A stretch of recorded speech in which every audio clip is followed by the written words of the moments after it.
Bass Gear Geeks, I'm Sean Fairchild for Bass Gear Magazine. Today we're looking at Meridian Guitars J-24 6 Carbon. Let's check it out.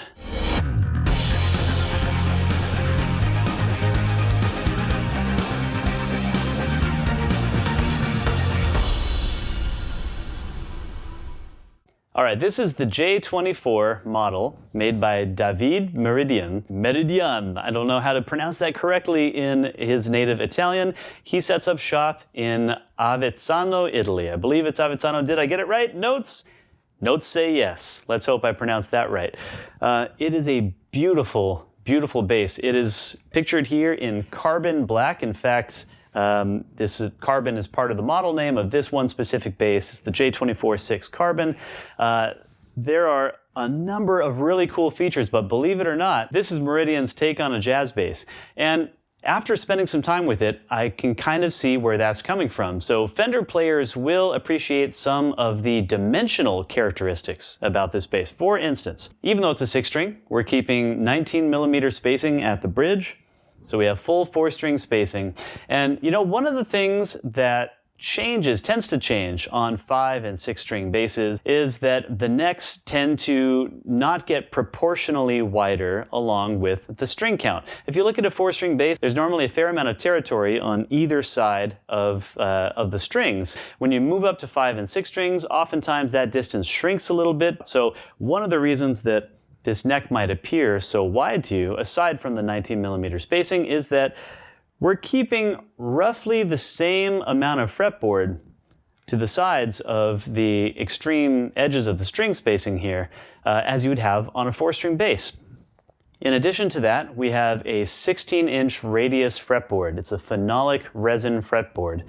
And that radius is also not as flat as a lot of newer, more modern bass styles and kind of more compatible with Fender players. I'm a fan of headstocks that are angled backwards to create enough back pressure over the nut or over the 0 fret in order to not require a string tree. However, this bass, as you can see, does not have a backwards tilted headstock, and in fact, it appears to be part of just the same singular piece of wood as the neck, but it's carved in such a beautiful way. It's got sort of this 3-dimensional carving that happens that allows the strings enough of a break angle to not require an ugly string tree that kind of mars the looks of the headstock.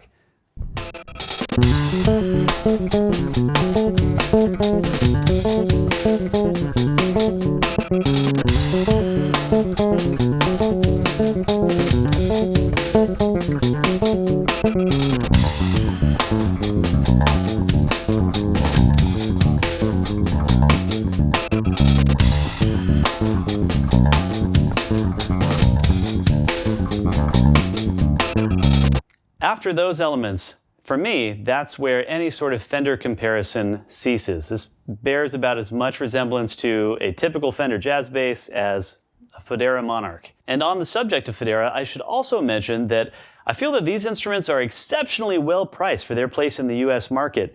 In fact, having spent a few weeks with this and playing it a ton, playing it all kinds of different scenarios, I feel like it holds its own against the highest US-made boutique bass builders and a lot of European ones as well. I think it competes in the top end of the boutique market. However, the retail price for this guy is $3,650 in US dollars, $3,650. At that price, it punches 2 times above its weight, easily. It's about 10 pounds even, so for a 6-string, it's relatively light. I've had 6s that weigh as much as 13 pounds. I think in general, most of the 6s that I've owned have been about 10.5 to 11 pounds. So 10 pounds is relatively light, and as you can see, it balances very well on a strap. So even if I stand up here, yep, it just hangs right there. By the way, really good tip, practice as you play. If the main thing is you standing up when you play and perform, set your bass, set your strap height, set the way that you sit, all that stuff. Make it the same as when you perform so that all of your practice continues to pay off.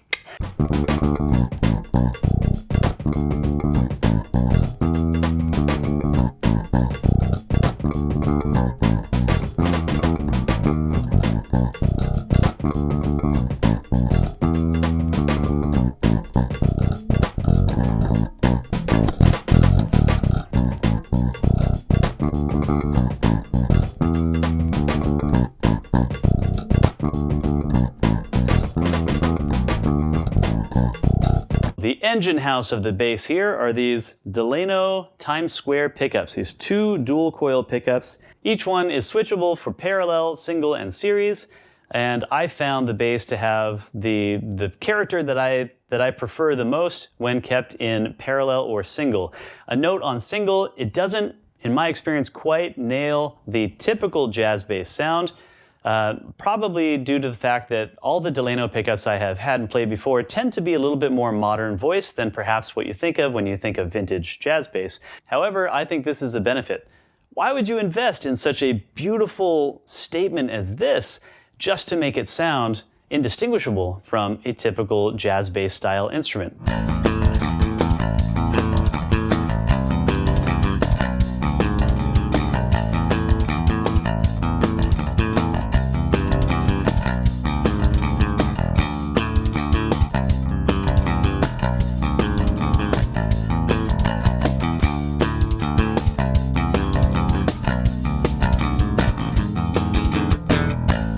David has chosen the John East Unipre preamp to run these pickups through, and that's a preamp that I have a lot of experience with, having installed it in several of my own basses. And this is the 5-knob configuration. So we have master volume, passive tone, pickup balance. The pickup balance is active when in active mode, so it's buffered. The pickups are fed into a buffer. But this preamp is very special and actually has a totally separate passive audio path that uses different segments of these pots to provide the accurate values needed for passive operation. So when the preamp is set to passive mode, the blend actually becomes passive and is not buffered anymore. It's very cool. We have separately reviewed this preamp in Bass Gear magazine. Make sure to check that out. Moving on, we have treble and bass that are stacked, and then mid-range and the mid-range sweep control. Now I have to admit I do have a little bit of a difficult relationship with exposed pole pieces on pickups. This bass and basses like it are capable of extremely low action and fast playability, all the kind of good stuff that I want out of a bass that pulls the best playing out of me, that pulls the best playing out of the player, something you don't have to fight at all.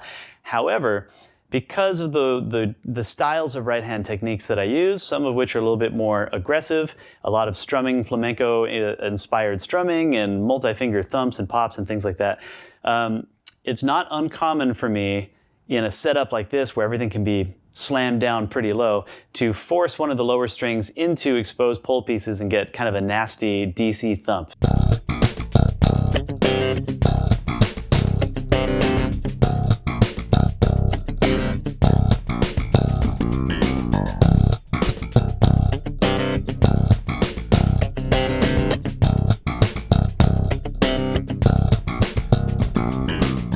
A couple of really cool features that I would like to mention here are these, I think, really enjoyable pill-shaped mother-of-pearl inlays. I love that they kind of look like the pill from Dr. Mario. That's great.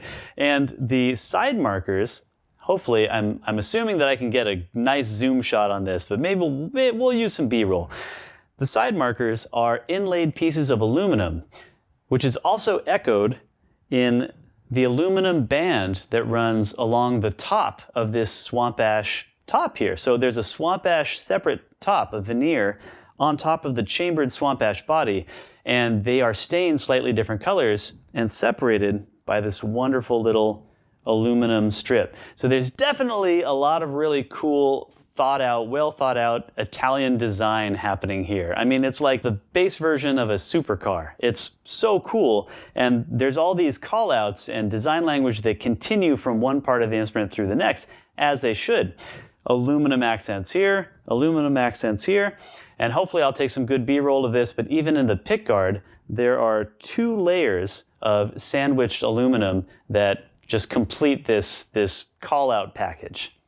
The shaping of the headstock in and of itself, I feel like, is one of the really cool features, and again, just sort of continues the organic qualities of the carving of this body with its asymmetry. It's thickest in the middle, and that thickness tapers out to the edges in a sort of 3-dimensional way that you really have to see firsthand to appreciate. That continues some of the language in the carving of the body that you're not really able to see from this position. Meridian's J-24 begs you for your fanciest licks. It implores you to open up your creativity and throw whatever you have at it, and then it makes that easier. I think that's probably the most important quality to have in an instrument outside of, obviously, its tonal quality. It makes everything effortless. Why would you want to fight something? Why would you want to put more energy into playing something than you need to, and then conserve that energy and use it to push the boundaries even further? To me, that's the mark of a truly good fit between instrument and player, and that's how I feel about this J-24.